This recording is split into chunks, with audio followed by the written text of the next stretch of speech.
Ask your questions at any time during our show tonight. This should be about an hour, but I'll stay here as long as anyone has questions. So tonight is how to teach writing, and you can get a hold of me at my website, teaching-reading.com, and I have YouTube's, LinkedIn, podcasts, everything there is public, meant to be shared with anybody and everybody. So let's get to the heart of it. Tonight, I want you to take a few ideas with you. As teachers, if we can bring 2 or 3 new ideas into our repertoire every year, that's a good thing. Everything I present, adopt and adapt. There is no standardized process that must be. You should adopt and adapt everything. And I'm not going to give you any answers tonight, just some ideas. And again, take the ones that will work for you. But first, to start out, and hello, Cynthia from Detroit and the Cayman Islands. Your school must make a very important decision. Do you want to teach writing? Do you want your students to be and become good writers? And sometimes I question this because it seems as if the answer is no. Or do you want to meet the standards? Too many schools want to meet the standards and they don't want to teach writing. Does education exist for people to make money? That's a common gripe, that too many programs and curriculum are designed to make people money. I'm not making any money here tonight. The Common Core state standards, those are one set of academic standards. And one of my things with the Common Core state standards, they recommend 3 types of writing: informational, narrative, and persuasive. There are 3 short. There should be 6 types of writing in a comprehensive writing curriculum: scientific writing, the arts, and communication. In my book, I show you how to teach all of these. But this is one of the limitations of using the standards to define our writing curriculum. Focus on the writing first and address the standards later. Academic standards should never, ever become the curriculum. Actually, standards can impede students' ability to learn to write. Here are some of the standards. They really have nothing to do with learning how to write, learning the process of writing. These standards can provide interesting ideas for things to do, but they're a means to an end. They should not be an end in and of itself. Thinking that addressing all the standards is going to get you to a finished writing product is baloney. It just won't happen. And again, academic standards should never become a writing curriculum. For example, some of these have very little to do with writing. Use concrete words and phrases and sensory details to convey experiences and events precisely. When in your adult life have you had to do that? Doesn't mean these aren't interesting things to be in a program, interesting things to use, but make no mistake, doing these things is not going to help your students be and become better writers. Standards might be an end, should be a means to an end, but not the desired end. And again, here are common standards. Orient the reader by establishing a situation and introducing it. This is a very abstract thing. It's outside the individual. And who wants to do that? How would you do that if someone told you, hey, Mary, hey, Janice, I want you to orient the reader by establishing a situation and introduce. No. Why? Why? The desired end, big picture, is to use print to create meaning. Use print to effectively communicate and transmit student ideas, not to provide a conclusion that follows from a narrated experience. That is not the purpose. Standards may inform the curriculum. They should never become the curriculum. A curriculum is a systematic plan for instruction designed by the teachers within a school district or at various grade levels. You know your students, you know where you want them to be. You know what they should learn, the specific concepts and skills, and what order they should be taught in. So teachers, we need to take back our curriculum. That was just an overview on standards. This is the order of things we're going to look at tonight. And really, we're going to focus on the process. But first, how to not teach writing. And it often seems like schools are intent on not teaching writing. If you want to not teach writing, assign all writing topics. Could you imagine if someone told me what I had to write about? I would have no motivation to write. If you want to not teach writing, make sure you assign all writing topics. Boys and girls, I want you to teach about. Just assign more writing. In college, we have these things called writing intensive courses, and they do absolutely nothing to teach the process of writing. And to learn how to write, you have to learn the process, how you go about writing. Just assigning more writing does nothing. Teaching grammar and writing mechanics apart from writing. I teach grammar over here, I teach punctuation over here, but I write over there. Teaching writing skills is much different from teaching writing. Sometimes when I do this presentation, people ask, well, Dr. Johnson, how should I teach grammar? How should I teach this? Teaching subskills is different. I'm not saying it's not important. It's an incredibly important part of teaching writing. But you always teach these skills in the context of real, authentic writing. This often happens. See this a lot in high school and college. You describe what the finished product should look like. It should have an introductory paragraph. It should be this. It should be that. You don't teach the process, how to get there. It's like trying to teach someone to make raspberry jelly by describing the final jelly product. No, you have to teach them how to put the ingredients together. So it is with writing. Have students write for a single audience if you want to not teach writing, just the teacher. What's the best way to develop a sense of audience? Give students an audience. Correct and edit versus respond. Students need responses. They need to know how the writing is playing inside the head of the readers. So, and by the way, as I was writing this book, Being and Becoming Teachers of Writing, it really is designed for students K through 8, but I was at the same time teaching a graduate writing course, scholarly writing, and I discovered that the same sorts of advice I was giving to kindergarten teachers, to kindergarten students, I was giving to my students as well. The process is the same, whether you're in kindergarten or graduate school. The process is the same. And that is the key to teaching writing, is to teach the process. But here's what a body of research says we must do. Research-based strategies. Daily writing practice? Yep. A variety of types of writing? Yep. Routines, so students know what to expect during writing class? Yes. Writing every day, a routine. I believe in writing workshop or some structure like that. Maximize talk and social interaction. Absolutely. Literacy is a social process. Students should be able to choose their writing topic, express their thoughts, and share with real people, get responses from peers. Thoughtful composing activities instead of worksheets. Worksheets do absolutely nothing.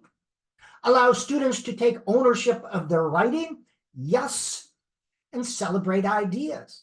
And I'm going to show you some ideas for self-evaluation tonight as well. A supportive writing environment. Yes. Students working together as they compose. Yes. Adapt writing assignments to the needs and interests of their students. Yes.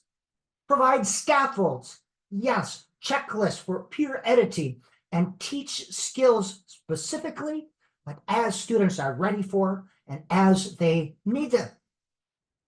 Teach writing skills and strategies, elements of effective instruction. I'm the holiest of whole language teachers, but I believe in very direct and very explicit instruction of skills, targeted mini lessons within the context of authentic writing.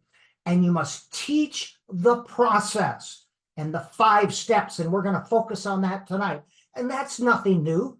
Donald Graves introduced this in 1983. I think we've forgotten that a little bit. We're going to focus on that tonight. Connect writing to learning and reading. Yes, use writing for pre- and post-reading activity, culturally sustaining pedagogy. You allow students to bring in their culture, their background, their experiences, and use the tools that we have. Spell check, grammar check, synonyms, speech to text, text to speech, all forms of social media. We use this.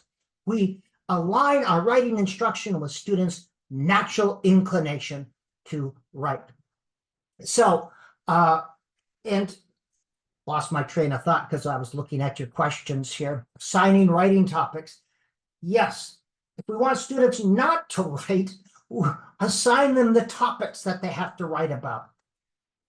These are from my book, and you see I cite my sources there. I tend not to cite my sources in my webinars tonight. So teach the process, the writing process, to develop the skill. This is nothing new here, but I'm going to give you some strategies for doing each one of these 5 steps. And again, take the ideas that will work for you. Being and becoming teachers of writing. How did I come to that topic, by the way? It's a nod to being and becoming, Abraham Maslow, being and becoming, because teachers are in a state of being. They're fine just the way they are, but a good teacher is always becoming, always evolving to a higher state. All children are being writers. All children can write from the very first day of kindergarten. We have to make them better writers, so they're becoming writers at the same time, being and becoming. We're being and becoming better humans, being and becoming better teachers, being and becoming teachers of writing and writers. That's where I got that title from. Step 1, pre-writing. What you do before you write is just as important as what happens during writing. Some simple strategies. And generally, these involve generating ideas, and we'll look at those, organizing ideas, and graphic organizers are great. And if you're doing expository writing, information writing, it involves collecting data of some sort. So let's look at some ideas that you must teach your students and you can use. This is a simple idea. The best ones are the simplest ideas. List 3. Boys and girls, what do you want to write about? Once you have your topic, list 3 things you want to say about it and start writing. Real simple. They know what they're going to write about, list 3 ideas, and they begin writing about it. Gets the flow of ideas going. That's a simple pre-writing activity today. Brainstorming. We can't assume students know how to brainstorm. Look at their writing idea and generate as many ideas as quickly as they can. And you must demonstrate how to do this in large group, cognitive modeling. And 2 things, all ideas must be accepted. No criticizing, no evaluation. Oh, that's a stupid idea. That won't work. Nope, this is brainstorming, no evaluation. Silly ideas are celebrated. It's called freewheeling. Because even if someone wants to be silly or kooky, it helps you associate or connect with other things. So we celebrate creative, bizarre, unusual ideas. Get them up there on the board because it always connects with other ideas. Ideas always beget other ideas. Get as many as you can. So teach your students how to brainstorm. Brainstorming group, this is a form of inductive analysis. This can work for expository writing, but can also work for narrative writing. Generate a bunch of ideas, then you look for groups and put things into groups. This is how paragraphs and sections are formed. But you generate a whole bunch of ideas, you look for groups or patterns, you organize things into patterns, and then you can begin writing. You have a structure. That's called inductive analysis. I'm inducing order on the field. Brainstorming group, pre-writing activity. Power write. This is different than a free write. A power write, you tell students you've got 1 to 3 minutes. Boys and girls, you have 3 minutes to write about your topic. So get your topic in mind. Keep your pencil moving. I'm going to time you. And if you don't know what to say pencil, pencil, pencil, keep writing until the next idea comes. And you need to model the power write. Free write is usually 5 to 10 minutes. Power write is for a very short duration. And the goal is to get behind the conscious mind, because sometimes thinking too much gets in the way of writing, just to get those ideas on the paper.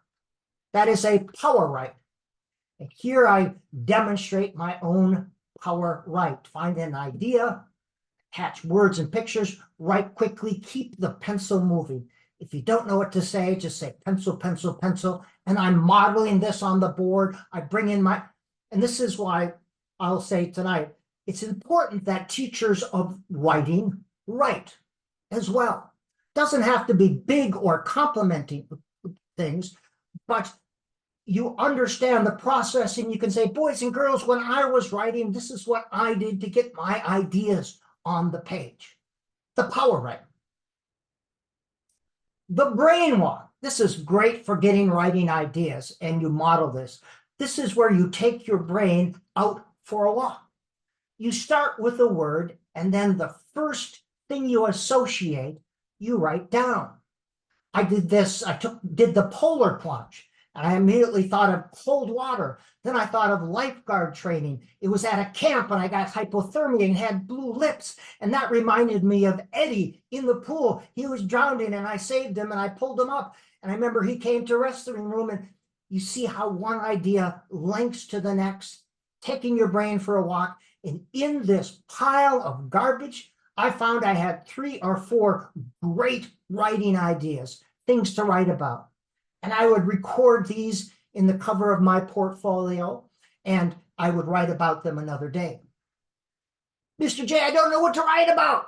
Well, look in your writing list. You've got some ideas there. Brainwalk, pre-writing idea.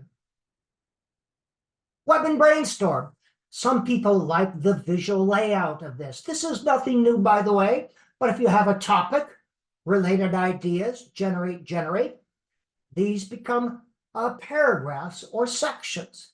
With a story, same thing, except you have the events and generate. This provides a scaffold. Take the ideas that work for you, adopt and adapt. Web and brainstorm. Again, nothing new there. It's just a little bit more of a graphic. Some people like that, the graphic form. And outlining or listing. You don't have to use official outline form. Just start listing the things you want to say, especially for expository writing, outline. Very simple, very simple. And turn to a neighbor. Boys and girls, before you start writing today, turn to your neighbor. Describe, what do you think you want to write about today? And I always teach children how to respond to each other. And I'll show you this a little bit more. What did you want to know more about? What seemed interesting? Describe a similar experience.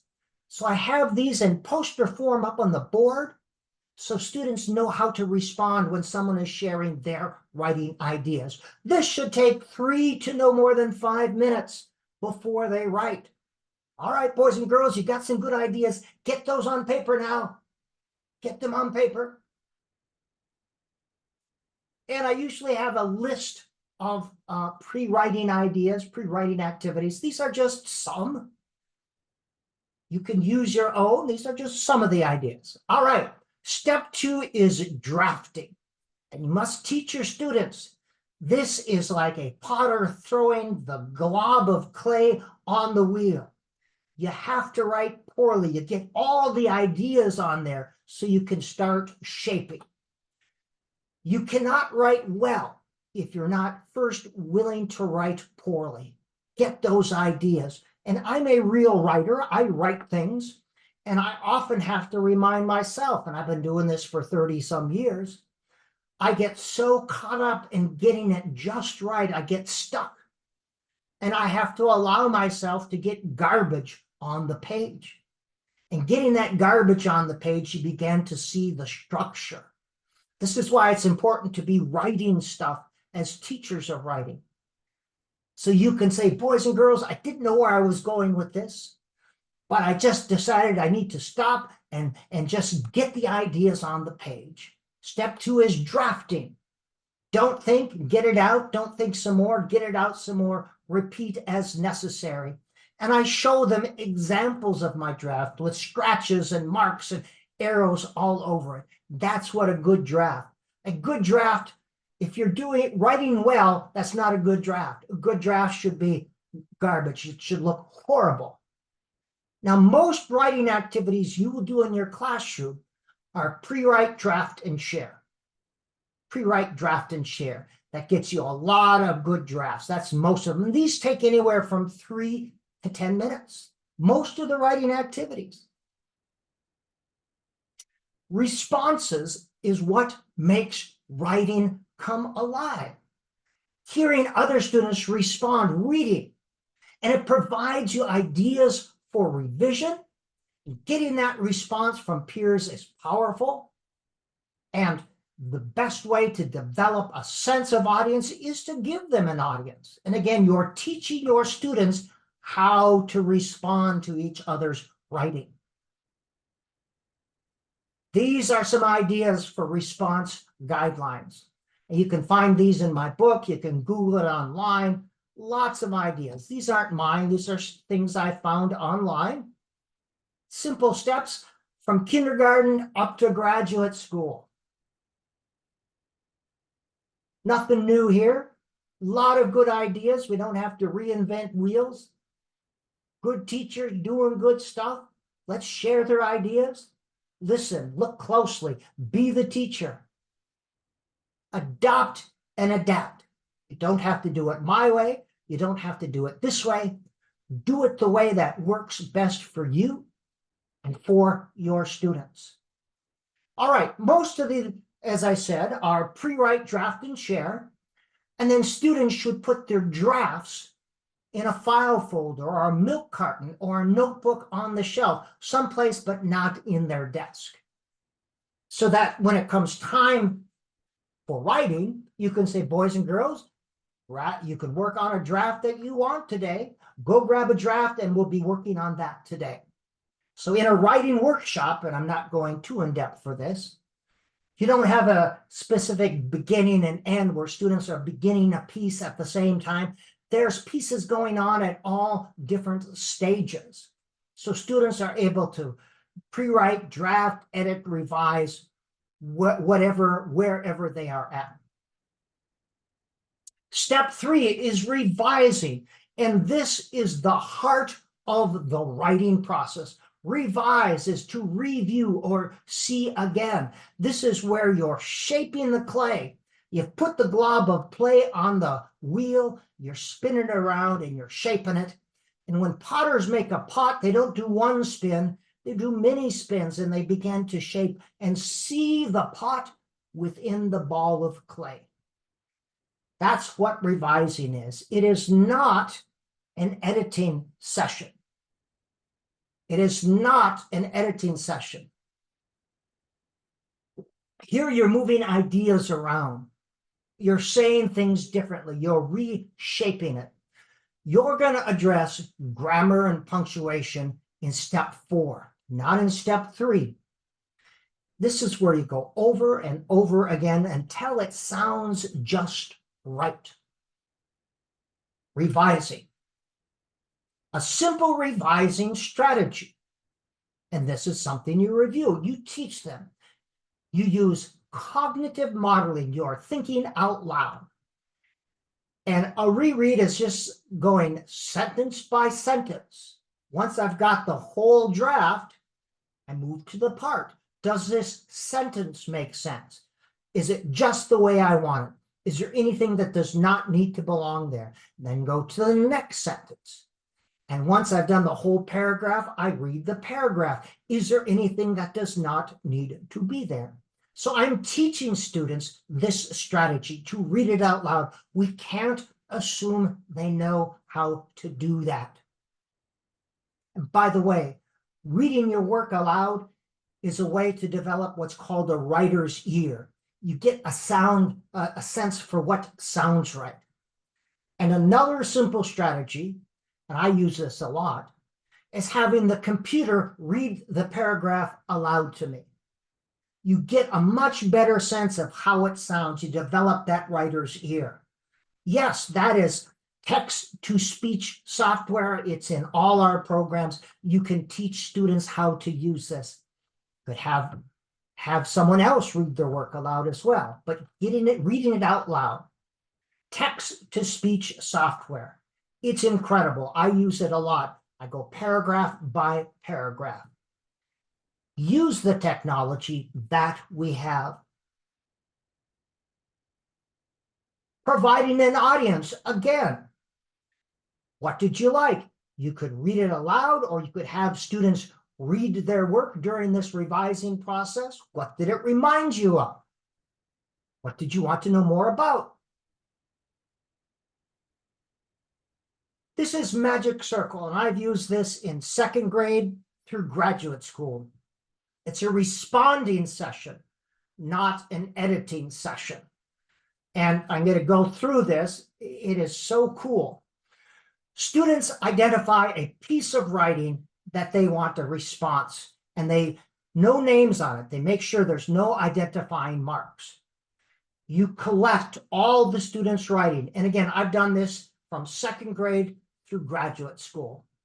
With younger students, I actually had them move their circles in a desk. That's why I call it writing circle. I shuffle all the papers and I give one to each student. Students read and respond to that paper. I tell them to think all over it. Let the writer know what was going through your mind. And I have those response guidelines on the board. When they finish, they can put it on a desk in the center and wait for another paper to come up. Or with older students, I simply have them raise their paper and trade with another. With younger students, I like them getting up and moving because it gets them moving and going back to their desk. And the goal is to get through 3 or 4 papers. And you can see when the energy starts to leave, but at every level, I found usually 3 or 4 papers and they start to go. When you're done, you say, bring your papers, put it in the middle, and then you can find your own. And when they get their paper back, they got this thinking all over it. It's alive. It's incredible. They see what parts people like. An incredible revising strategy. Magic Circle. Second grade through graduate school. Writing conferences. This is not an editing session. This is where a student signs up to talk with you, the teacher. And you're asking questions. Tell me about your paper. What do you think you want to tell me about your paper? What are you working on? You're asking questions to get a sense of them as a writer. What do you think you might work on next? Why don't you read part of your paper for me? What are you having trouble with? And this good teacher is taking notes as the student is reading and talking about his or her paper. Tell me more about that. What would you like to add to this? Step 4 is editing. This is where you look for grammar, spelling, and punctuation errors. Doing step 4 during steps 1 through 3 is going to ruin any writing. Because if you're trying to get it just right, That limits the space in short-term memory to be thinking about ideas and connections. If you're so concerned about grammar and spelling and punctuation, you don't have enough space to think about ideas. So it's okay to have spelling errors. That's what spell check and grammar check are for. With young students, I like to use editing checklists. It's a simple checklist with 3 to no more than 6 things to look for. Don't have too many of them. And these are all things that I've had simple mini lessons on. Mini lesson is mini, 5 to 8 minutes at most. And they simply write yes or no, happy face, sad face. This helps them, this gives them ownership and helps them see, begin to evaluate and look at their own writing.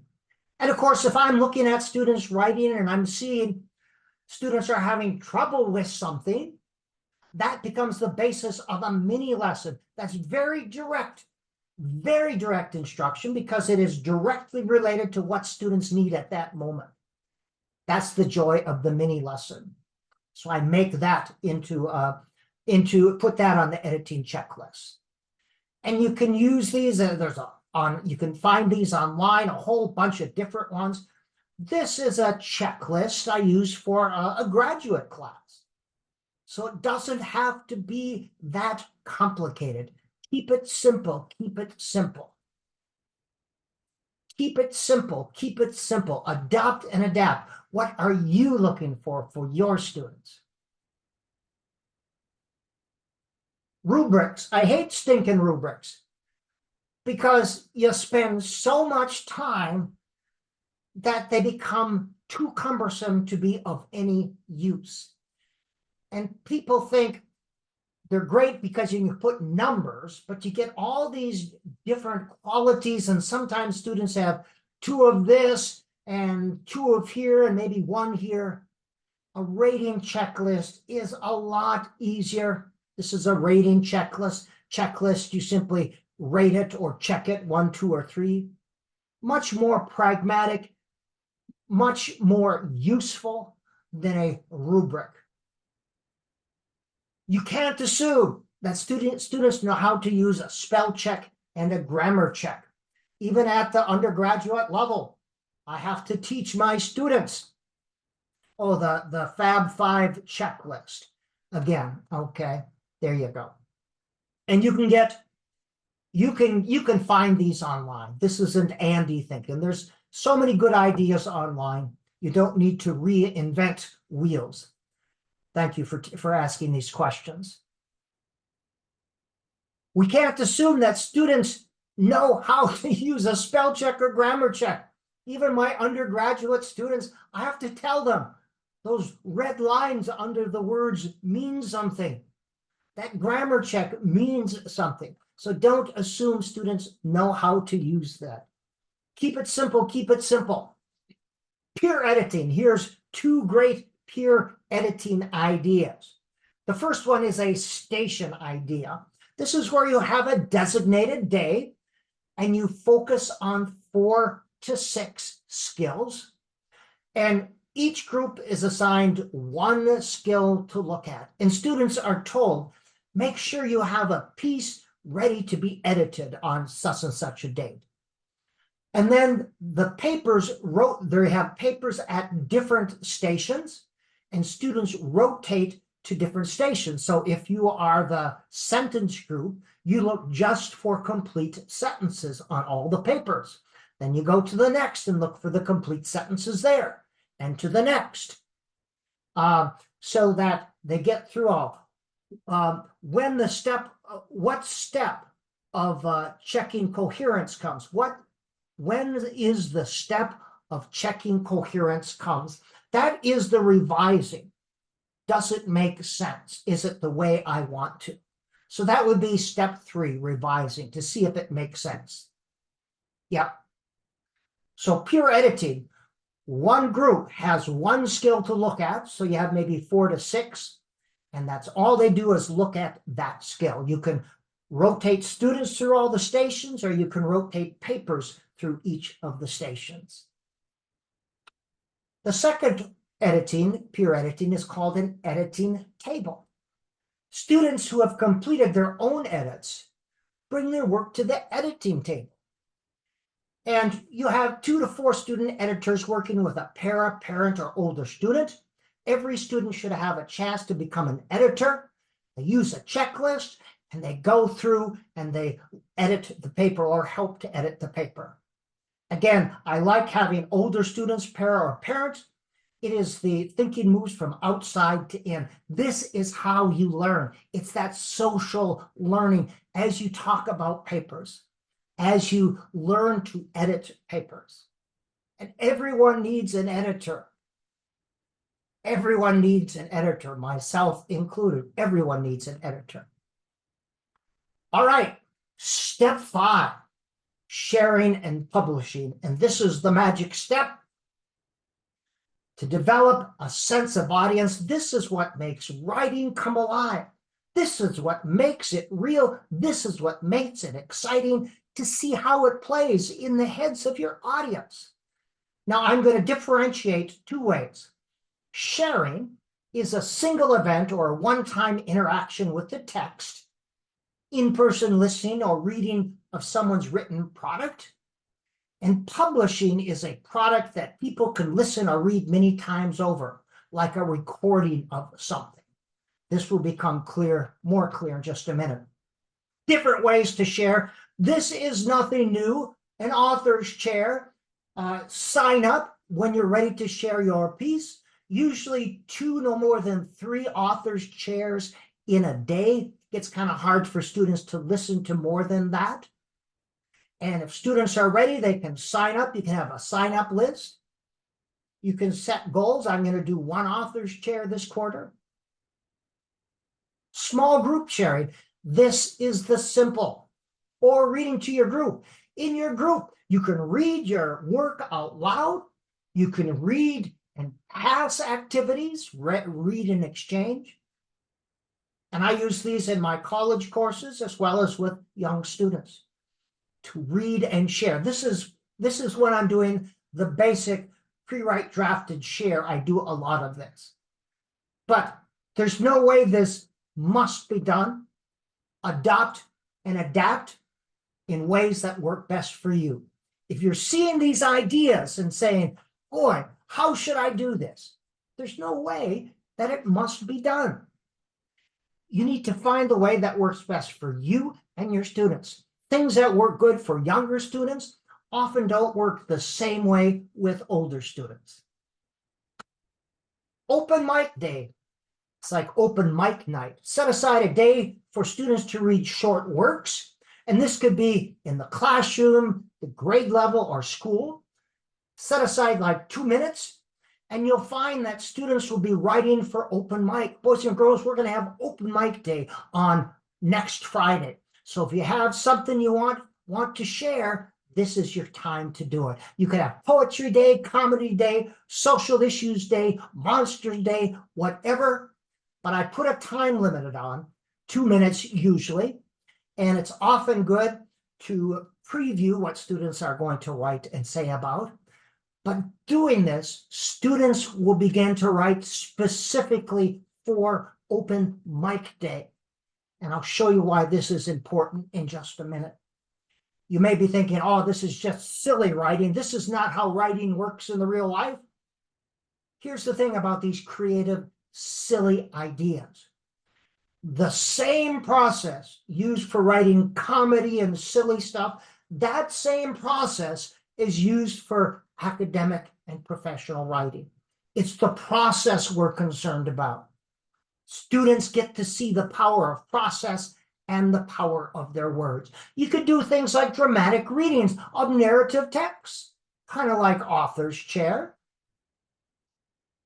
You could have them actually perform dramas where they write for a drama and they perform. They have their script.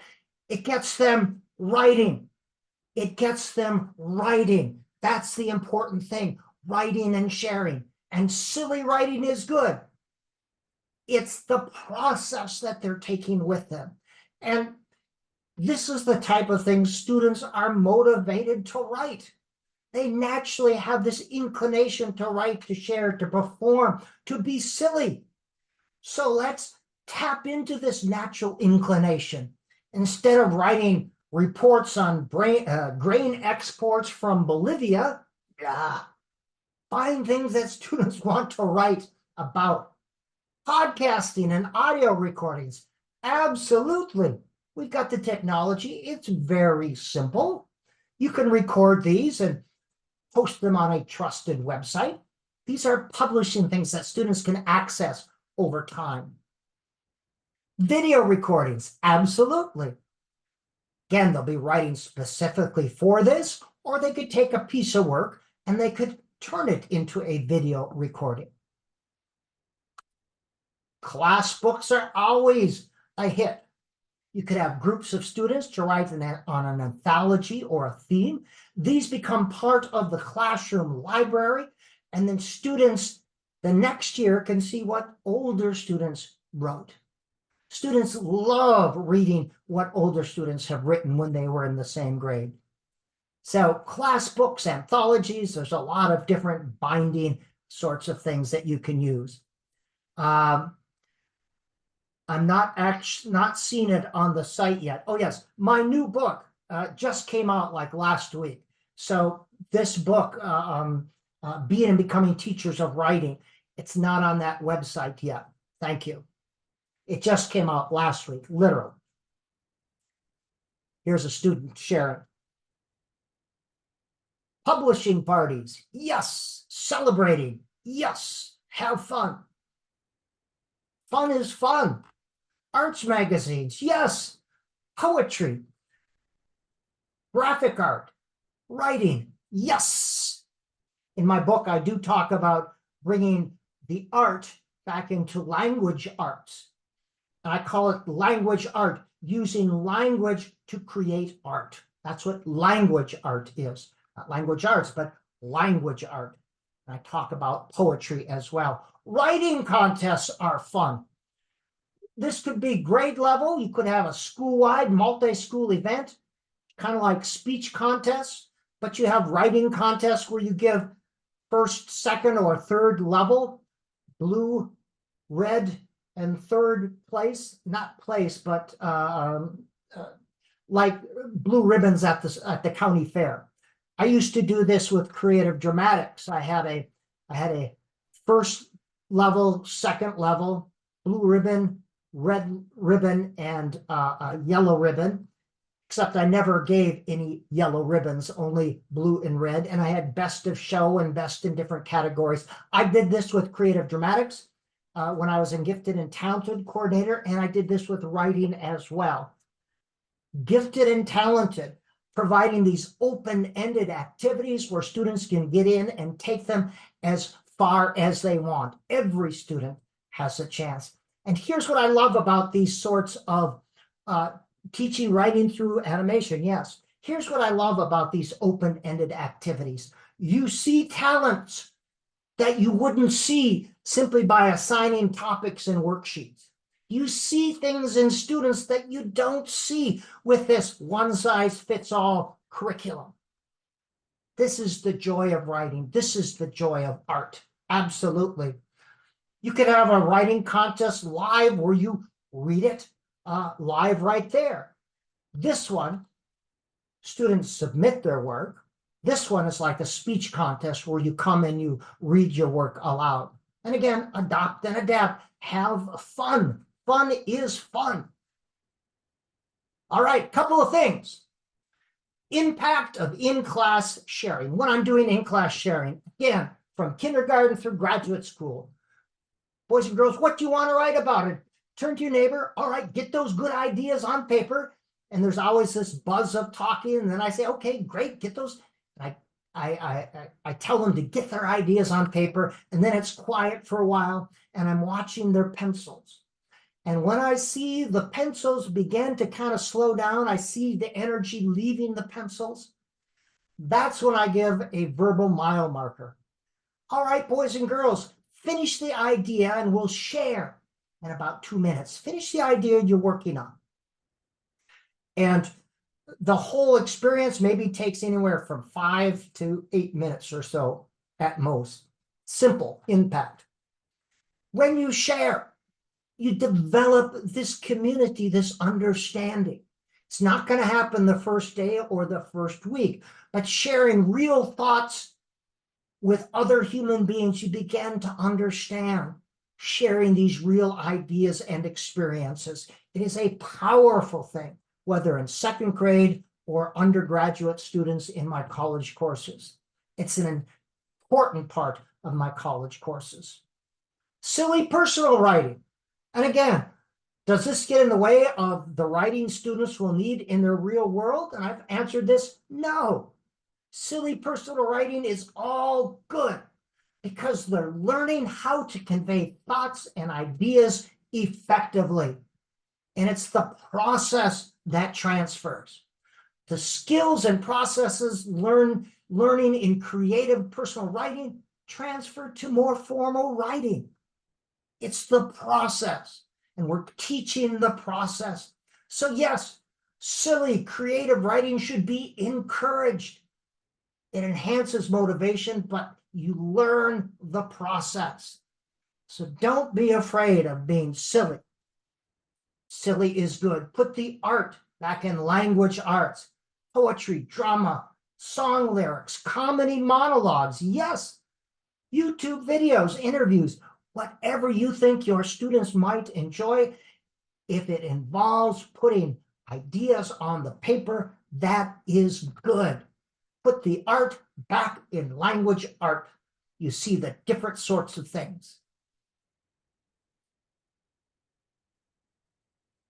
All right, we've got about 12 more minutes, and then I'll take any questions. Once students know they're going to write every day, they start thinking about writing even when they're not writing.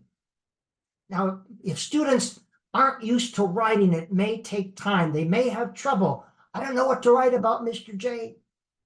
Once they know they're going to write every day, they're thinking about writing topics even when they're outside of class. But I say, what do you want to write about today? What's going on in your life? What are you thinking about? What do you want to tell someone? What's something you've noticed? What did you do yesterday? These are all from students' lives and students' experience. To be a human being is to have ideas. Every human being has things that they can write about. Lists of things. Sometimes I have them keep a list of things in a journal. Things you notice, interested in important events. Write some of these down. Then when it comes time to writing, they can look in their list.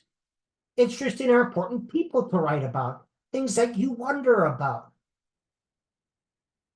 Prime the pump. This is where in the old days, to get the pump to pump, you have to pour water in to prime it.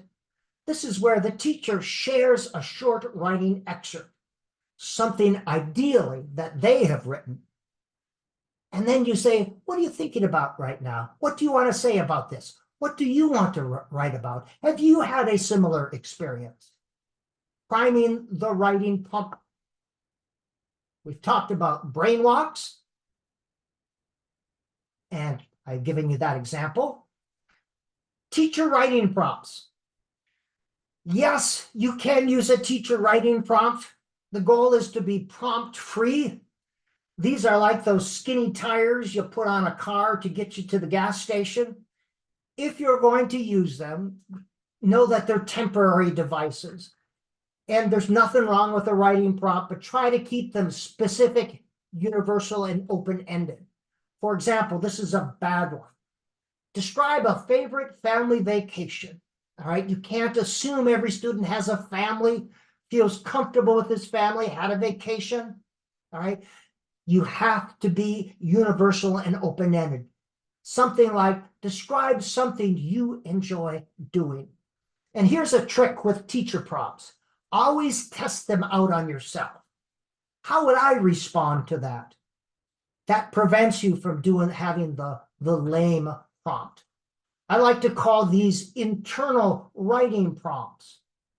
What do you think about? Describe, tell me about. What do you think is interesting? What do you want to tell me about?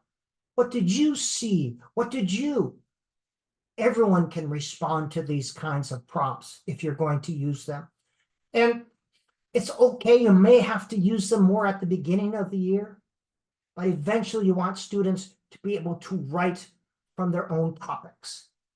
Unfinished sentences, yes, provide just enough to get students writing.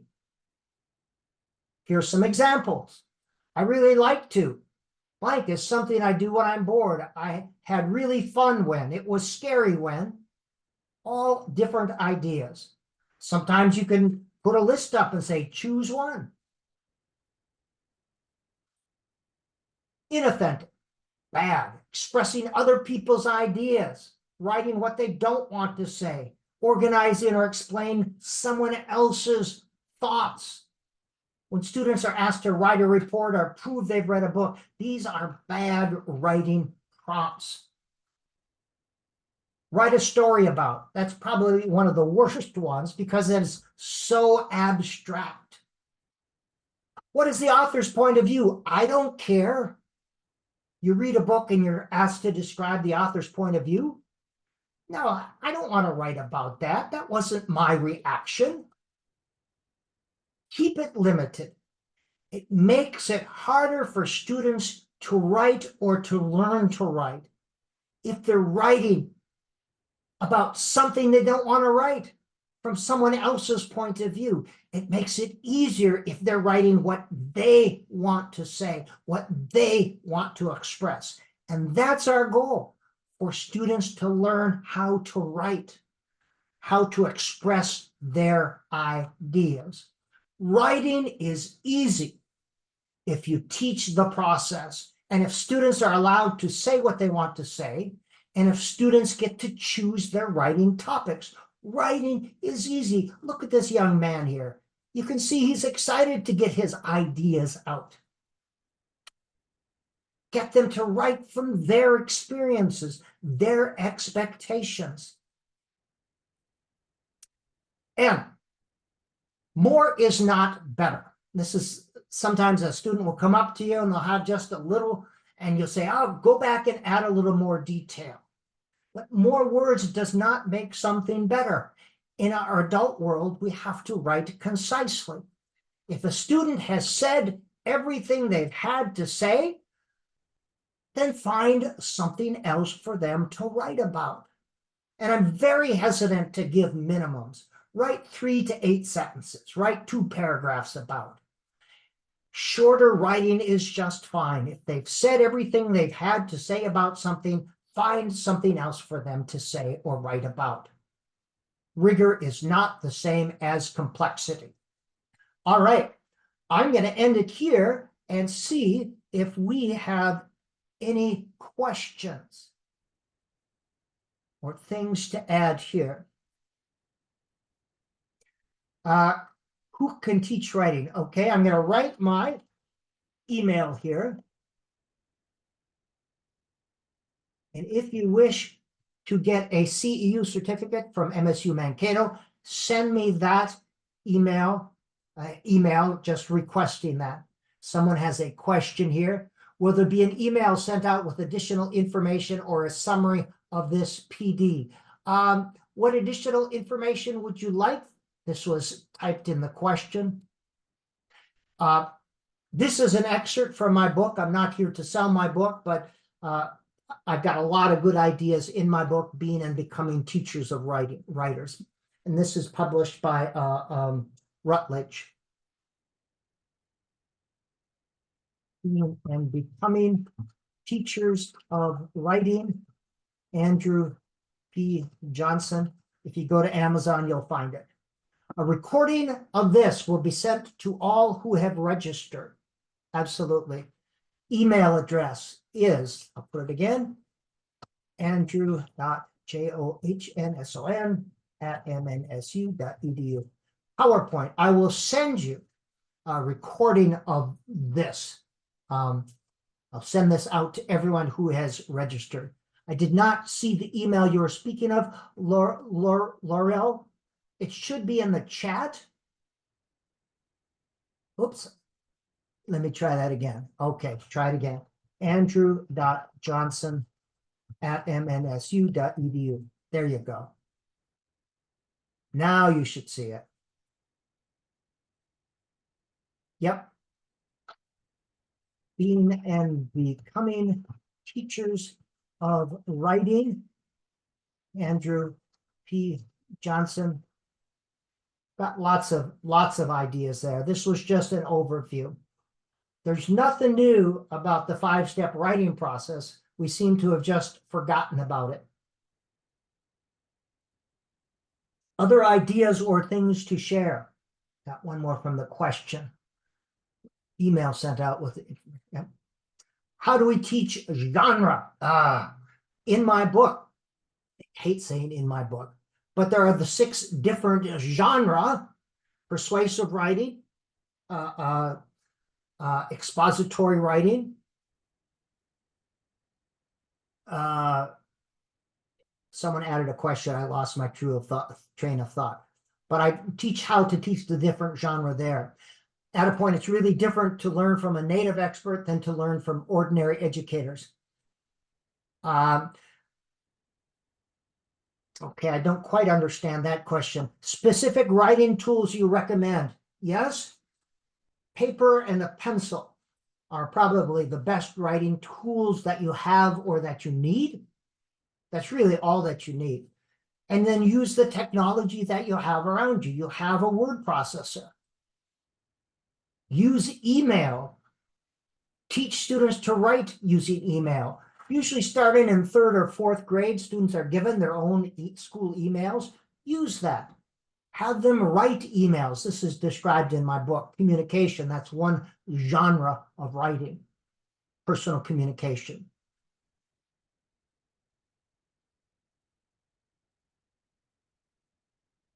Other questions? Okay. Mention about having older students as editors. How can this be made possible among different age groups? Ideally, if you have a single age group, you can invite 1 or 2 students in. You don't need a whole lot of them.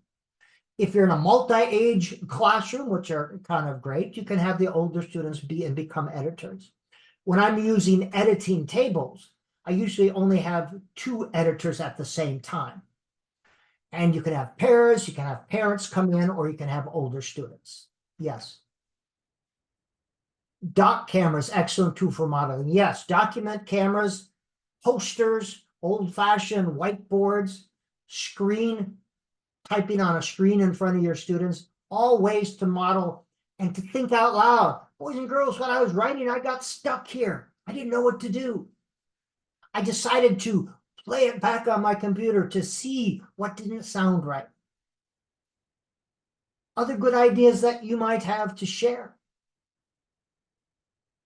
You've got good ideas, by the way.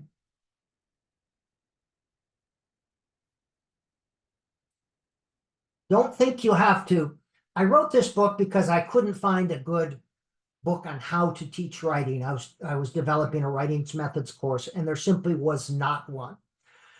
Don't think you can read this book and you have to follow it exactly, because you can get overwhelmed. When people think they have to start doing writing workshop, it can be overwhelming.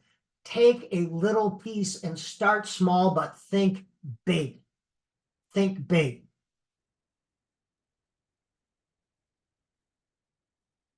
Okay, thank you. I'm glad that you got benefits. A great session. Okay, concrete ideas. Yes, a lot of good ideas. Again, take the ideas that work. Don't get overwhelmed thinking, oh, I have to do this whole new thing. Take the ideas that work for what you're using right now. Think big, but start small. It's real easy to get overwhelmed when you first start thinking, I have to teach this process thing. I also ask the students as I am writing, yes, to share their thoughts. Yes, it's called shared writing. When you're writing along with your students, how should I say this? And you get their ideas. Shared writing, excellent idea. Other good ideas that you wish to share?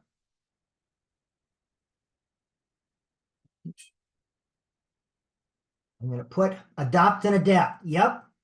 I'm gonna, very good. It's good to see you as always. I'm gonna put my email address again. If you want a CEU certificate, we're certainly welcome to give you that. And I know you're kind of finishing up your school year, but take these ideas, tuck them away with you. Always a joy to have you, Jim and people. Always a joy. Except it's kind of a one-way conversation. Yes, writing your own drafts and having grammar errors in there. Absolutely. That's called daily oral writing. If I want to focus on, you have like 3 sentences on the board. You have students come up one error at a time, or one thing to correct at a time. Very good, Janet. Good to see you. Trudy, good to have you with us. Other ideas or questions?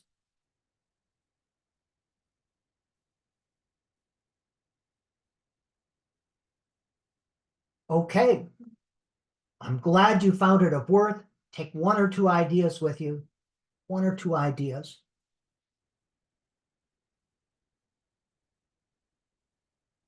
Boys and girls. Yep. I'm old fashioned. Boys and girls. The binary. Students is probably a better one. I'm an old dog.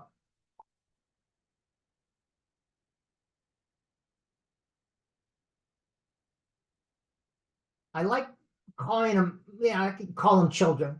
I started using boys and girls in 5th grade and 4th grade because they were so quick to grow up. I wanted them to be boys and girls for just another year or 2, but using children would probably be better. What is the name of the certificate we request? Just say you want the CEU certificate. And it's a document. If you need CEU units for professional development, just a document that says that you attended and participated in this 1 clock hour. Just say, I want the CEU certificate. Good ideas, good insight.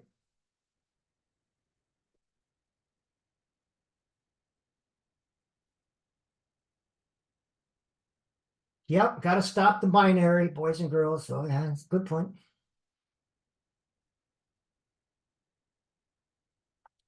I've got ideas, but no answers.